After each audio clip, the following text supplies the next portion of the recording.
Hallelujah. എൻ്റെ പേര് Anjali Marin Thomas, Anju എന്നെല്ലാവരും വിളിക്കും. ഞാൻ 2 വർഷം മുമ്പ് ഒക്ടോബർ മാസത്തിൽ ഞാനും അമ്മയും കൂടെ വന്നിരുന്നു ഇതിൽ. അപ്പം അന്ന് എനിക്ക് ആരോഗ്യമാതാവ് തന്ന ഒരു സൗഖ്യവും സാക്ഷ്യപ്പെടുത്താനാണ് ഞാൻ വന്നത്. ഇത്തവണ ഞാൻ വന്നത് എനിക്ക് 5 വർഷമായിട്ട് ഞാൻ 6 വർഷം മുമ്പ് ഒരു മുട്ടിടിച്ചൊന്ന് വീണു. അപ്പോഴത്തേനും എനിക്ക് അങ്ങനെ വേദനയൊന്നും തോന്നിയില്ല.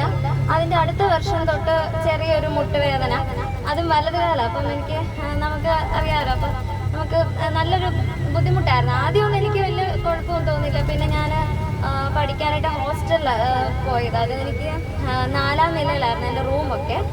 അവിടുന്ന് രാവിലെ 4 നില ഇറങ്ങി വരണം, പിന്നെയും കയറി പോകണം, അങ്ങനെ ഒരുപാട് ഇതുണ്ടായിരുന്നു. അപ്പം ഓവർ യൂസ് ആയിട്ട് വന്നപ്പം എനിക്ക് ഇതിന് ഡോക്ടർ പറഞ്ഞത് ഇതിന് നമുക്ക് പ്രത്യേകിച്ച് ഒന്നും ചെയ്യാനില്ല. മരുന്ന് പെയിൻ കില്ലർ കഴിക്കുക, അല്ലെങ്കിൽ എക്സസൈസ് ചെയ്യുക, അല്ല ഓവർ യൂസ് ആയിട്ട് നമ്മളൊന്നും വെയിറ്റ് എടുക്കാതെ നടക്കുക, അങ്ങനെയൊക്കെ ചെയ്യാനേ നമുക്ക് പറ്റത്തുള്ളൂ. അല്ലെങ്കിൽ ഒരു സ്റ്റെപ്പ് നമ്മൾ ഈ മുടന്തന്മാർ നടക്കുന്ന പോലെ അങ്ങനെയൊക്കെ നടന്ന് കയറുവാണെങ്കിൽ നമുക്ക് വേദന ഒഴിവാക്കാം.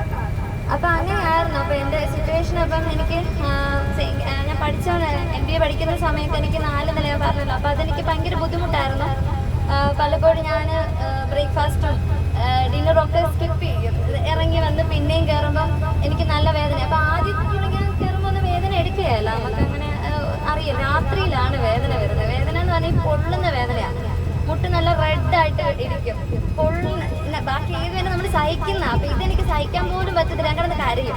എൻ്റെ റൂട്ടുകാർ പറയും, എൻ്റെ റൂമിൽ കയറിയ ഒരുമാതിരി മൂവ് അല്ലെങ്കിൽ ഡൈക്ലോഫനൊക്കെ ഒരു ജെല്ല, അത് ചേർക്കുന്ന അതിൻ്റെ മണം മാത്രമേ എൻ്റെ റൂമിൽ കാണത്തുള്ളൂ.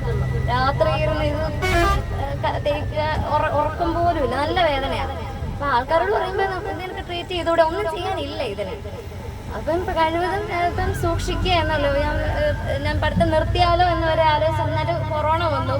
എന്നെ സംബന്ധിച്ച് ഞാൻ മമ്മിയോട് പറയും, കൊറോണ വന്നെന്ന് ഇങ്ങനെ MBA എങ്കിലും കംപ്ലീറ്റ് ആക്കി. സത്യം ഞാൻ ഇറങ്ങി പോകാൻ വരെ ഇരുന്ന, കാരണം ലേറ്റ് ആവുക എന്ന് പറഞ്ഞാൽ ഞങ്ങളുടെ അവിടെ ഭയങ്കര സ്ട്രിക്റ്റാണ്. ഞാൻ ലേറ്റ് ആയിട്ട് വരുമ്പം എന്നെ മിക്കപ്പോഴും പുറത്ത് നിർത്തുക തന്നെയാണ് ചെയ്യുന്നത്. അവിടെ നിന്ന് കരയാനുള്ള പറഞ്ഞ് നമുക്ക് ചെയ്യാൻ പറ്റത്തില്ല. അവർ അകത്ത് പോലും കയറ്റുകയല്ല. അപ്പോൾ ഒത്തിരി സഹിച്ചിട്ടുണ്ട്. അങ്ങനെ ഞാൻ കൊറോണ സമയത്ത് ഫുള്ള് വീട്ടിൽ റെസ്റ്റ്. എൻ്റെ കാര്യം സത്യം പറഞ്ഞാൽ വേദനയൊന്നും അങ്ങനെ ഇല്ല. പക്ഷെ എന്നാലും നമ്മൾ വീട്ടിലെ പണിയൊക്കെ ചെയ്യണമല്ലോ. അപ്പോൾ അങ്ങനെയൊക്കെ ചെയ്യുമ്പം വെയിറ്റൊക്കെ പൊക്കി പിന്നെ ചോദിച്ചു നോക്കി. അങ്ങനെയൊക്കെ ചെയ്യുമ്പോൾ നമുക്ക് രാത്രിയിലാവുമ്പോൾ നല്ല പെയിൻ വരും. അപ്പോഴും എന്നെ പ്രാർത്ഥിക്കുക, പിറ്റേ ദിവസം പോവാം, അങ്ങനെയൊക്കെ ഉള്ളൂ. ഇതിൽ ഞാൻ വന്നു കഴിഞ്ഞു. നമ്മുടെ വാട്സപ്പ് ബ്രദർ പറഞ്ഞ പോലെ തന്നെ എന്നെ അവിടെ പോയി ഞങ്ങൾ പ്രാർത്ഥിച്ചു. അതിനുശേഷം അന്നത്തെ ദിവസം എനിക്ക് പെയിൻ ഉണ്ടായിരുന്നു. കാരണം അന്ന് ഞാൻ എല്ലാ സ്റ്റോപ്പിലും ഞാൻ ഓർക്കുന്നുണ്ട്, വാട്സപ്പ് ബ്രദർ നീ മുട്ടുകുത്തി പ്രാർത്ഥിക്കണ്ടെന്ന് വരെ പറഞ്ഞു. നമ്മൾ പുരുഷൻ്റെ വഴിക്ക് മുട്ടുകുത്തുന്ന അവിടെ എന്നോട് പറഞ്ഞു, നീ മുട്ടുകുത്തണ്ടെന്ന് വരെ എന്നോട് പറഞ്ഞു. കാരണം ഞാനും വാട്സപ്പ് ബ്രദർ സംസാരിക്കാൻ തന്നെ കാരണം അന്ന് ഈ ബസ് അല്ല, ഇങ്ങനെ ഇങ്ങനത്തെ സീറ്റ് അല്ലായിരുന്നല്ലേ. അപ്പോൾ എനിക്ക് ഇരിപ്പ് ഭയങ്കര പാട്.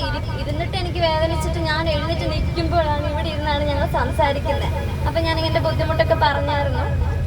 അങ്ങനെ അന്ന് എനിക്ക് പ്രാർത്ഥിച്ച ആ ദിവസം വരെ എനിക്ക് വേദന ഉണ്ടായിരുന്നു. പക്ഷേ ഞാൻ പറയുകയാണെങ്കിൽ എനിക്ക് അതിനുശേഷം ഈ നിമിഷം വരെ എനിക്ക് വേദന വന്നിട്ടില്ല.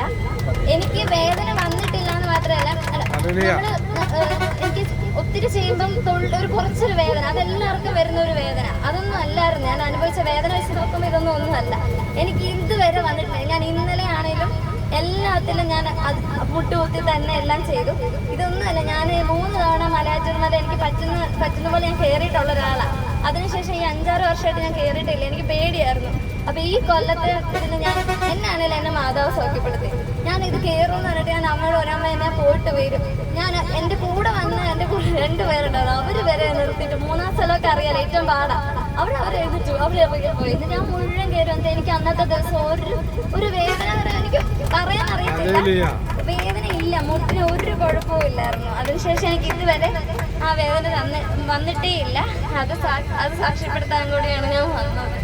ദൈവം എന്നെ അനുഗ്രഹിച്ചു. നിങ്ങൾക്ക് എല്ലാവർക്കും നല്ലൊരു അനുഗ്രഹം മാതാവ് തരട്ടെ എന്ന് ഞാൻ പ്രാർത്ഥിക്കുന്നു.